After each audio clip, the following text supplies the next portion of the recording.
Hello everyone. तो नए video में आपका स्वागत है। तो आज हम बात करेंगे जो इसराइल ने और अमेरिका के साथ मिलकर जो ईरान पे इतना भीषण हमला बोला है, वो क्यों बोला है, उसकी क्या वजह है और वो हमला इतना खतरनाक क्यों माना जा रहा है। आपको याद होगा अभी 2 दिन पहले ही मोदी जी इसराइल घूम के आए हैं।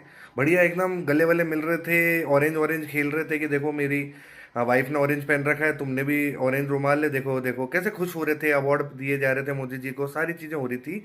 और जैसे ही वो इंडिया लैंड हुए इसराइल से, भाई साहब उसके अगले दिन यानी कल 28 फरवरी को इतना भीषण हमला ईरान पे किया गया अमेरिका के साथ मिलकर कि भाई साहब जिसने पूरे मिडिल ईस्ट को ही नहीं, पूरी दुनिया को हिला के रख दिया।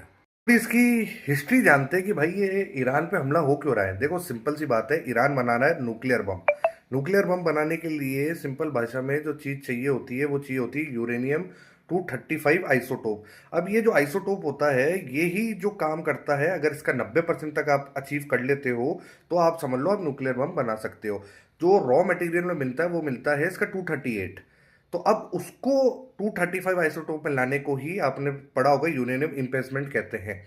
तो अब 62% तक ईरान पहुंच गया था। फिर हमला हुआ, फिर नीचे आ जाता।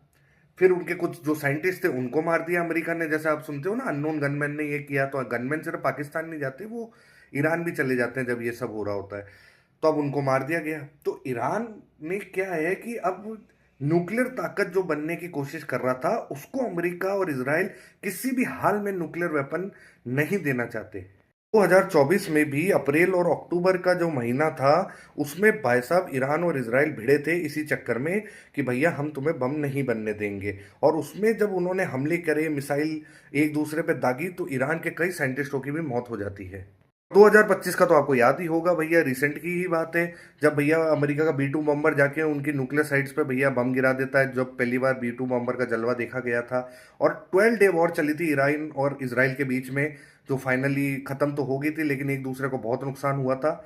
मतलब कुछ भी करने को तैयार हैं ये दोनों कंट्री, इसराइल और अमेरिका, कि भैया ईरान को हम न्यूक्लियर वेपन नहीं बनने देंगे।